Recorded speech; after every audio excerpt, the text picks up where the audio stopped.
And it also adds additional excitement if you can get a drummer, a bass player, or for that matter, a 27-piece band to go, with the horns. But one of the great advantages of boogie-woogie playing is it sounds pretty good when you're playing it all alone with nobody helping you.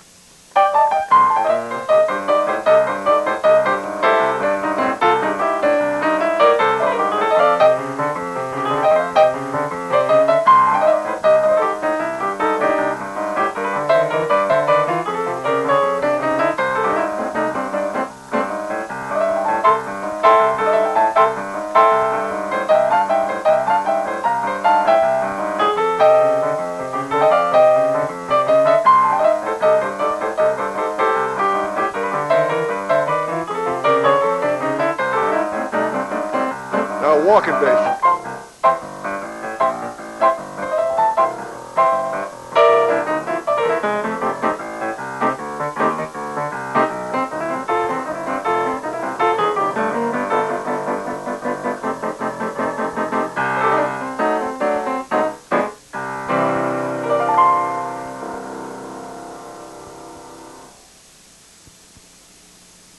You will never, your whole career, you become the world's greatest pianist, you will never stop playing the blues, never stop thinking about it, never stop writing blues numbers. There's something incredibly energetic and ageless about that musical form. Never sounds old-fashioned. But of course, if you're a fairly new player, you can't expect to express yourself in dazzlingly proficient ways. Fortunately, the blues has got you covered in that regard. Let me show you just one example, working in this case in the key of F, and working with chords that have only two notes to them in the left hand. For example,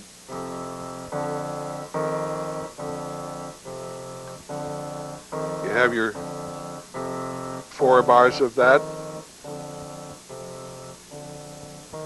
and then you go up, and that brings you to your B flat. 2 bars of that, and then back to your F,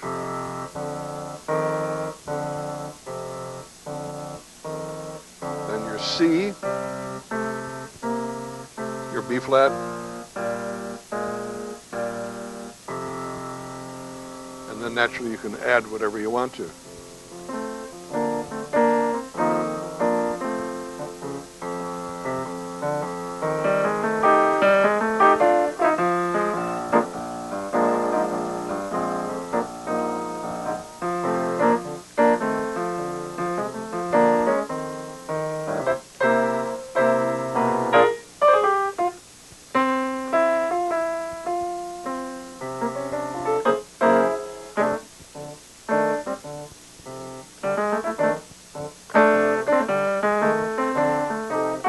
Very simple.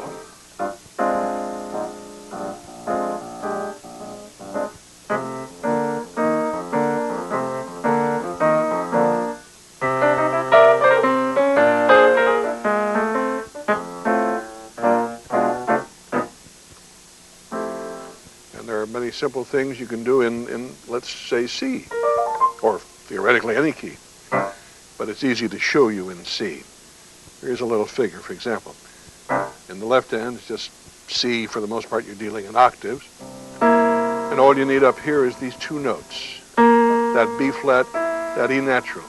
It's obviously related to, those notes are related to a C7th, but by doing that simple thing, something kind of cute shows up.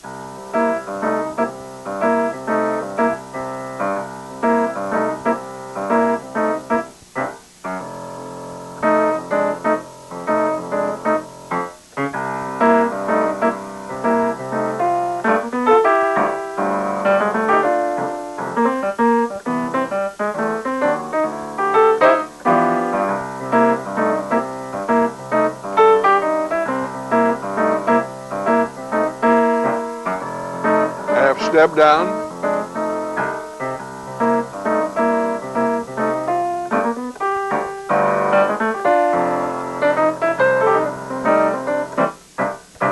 Again, very simple.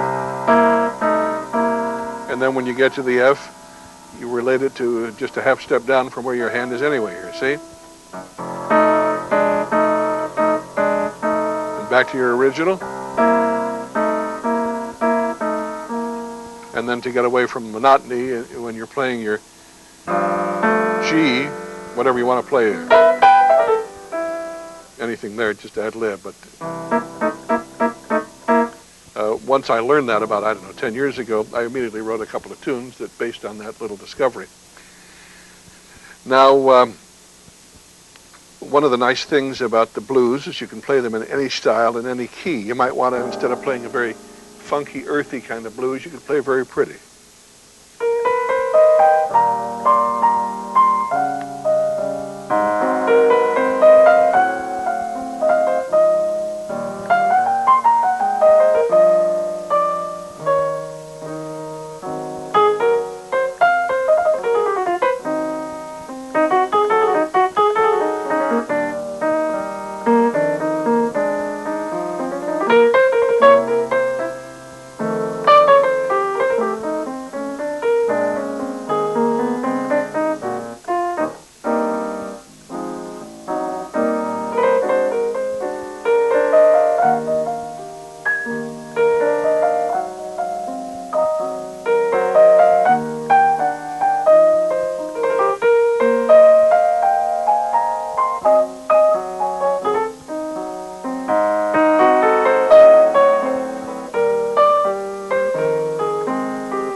Remember a long time back we talked about the flatted fifth? 1, 2, 3, 4, 5. There it is. And the flatted third.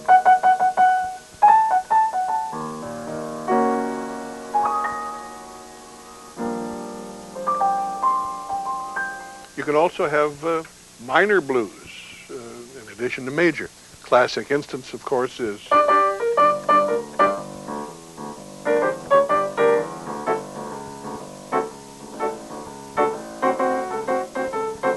St. Louis Blues in a minor key, and the original version of it had some kind of tango sections.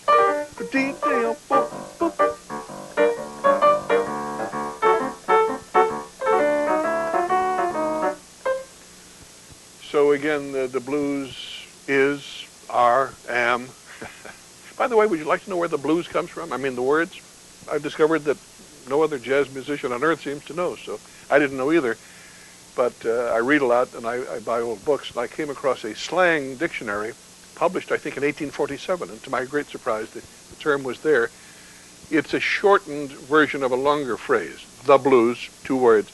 The original phrase was the Blue Devils, and it relates to delirium tremens, the most advanced stage of alcoholism, when, because of years of heavy drinking, your brain is pretty much shot, and you begin to see strange animals, and you think you see alligators on the wallpaper and so forth. In fact, you can become so far out, you're quite convinced the animals are real, because you're, at that point anyway, crazy. So it's often accompanied with hangovers and feelings of worthlessness and, the problems of alcoholism. So the original meaning was that so-and-so is in such trouble that he's got, or he thinks he sees, the Blue Devils. And it was finally shortened to the Blues. And exactly how it became hooked up with that musical phrase, we don't know precisely, but we know in a general sense, and that is the original lyrics of blues, and to this day many of the lyrics carry a rather sad message.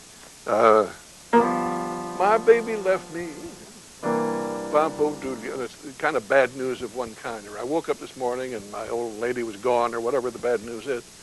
So it had to do originally with depression resulting from alcoholism, and later spread out to include depression for any reason, and that's where the term comes from.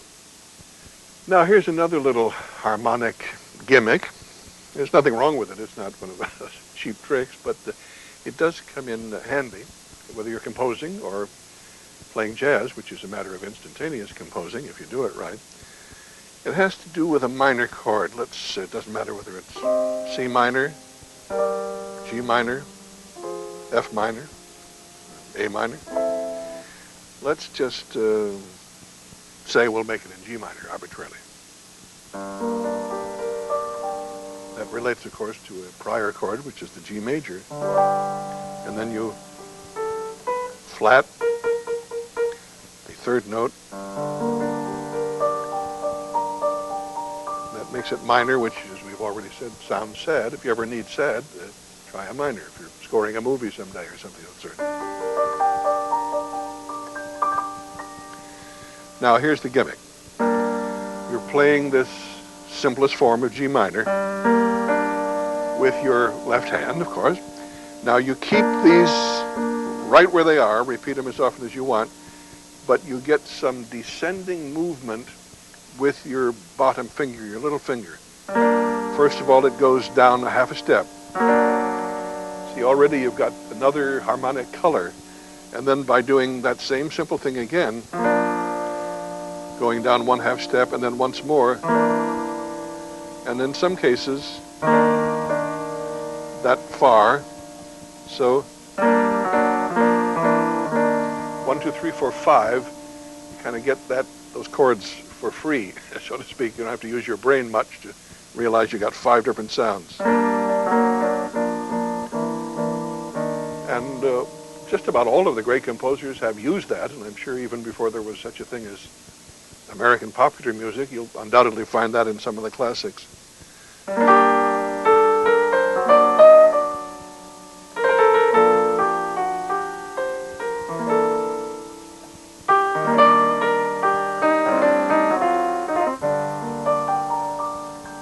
And again, watch the left hand. There's a song of mine, come to think of it, which doesn't start out with that change, but it gets to it pretty quickly. Written a million years ago, called The Things My Heart Tells Me. I'll play it simply so you can see where that harmony progression comes in.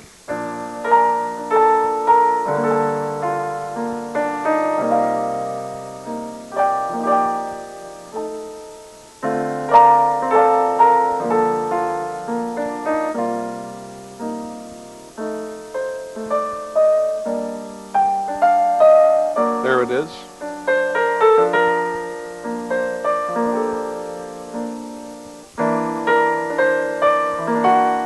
Nice note against it, right?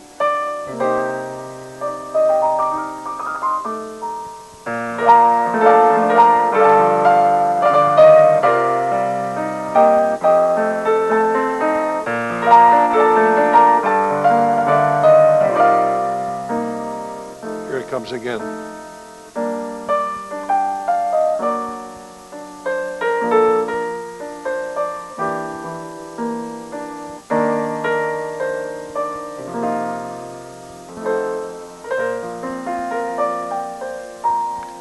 It's been used as Richard Rodgers' My Funny Valentine. Recognize it? Ski boo doo boom booby boom. And so there, just for learning any minor chord, you've got 4 other chords for free. Again, simplest thing in the world.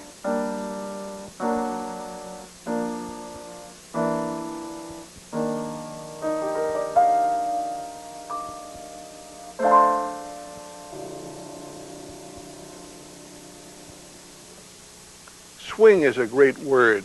First of all, even if there's no such thing as music, swing is a nice word. It sounds kind of cute, and we think of swings under trees and so forth.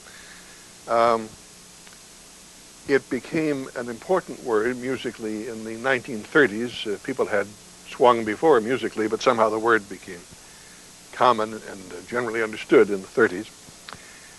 We still refer to that as the swing era, the era of the swing bands and so forth. And to this day, there are certain players who swing more than others. It's possible to be a good jazz player and not get a feeling of swing much, but if you can get that feeling too, it's a plus. Better to do 8 things great than 5 or 6, right? And the style of the 1930s involved very largely swing. I'll just play here an old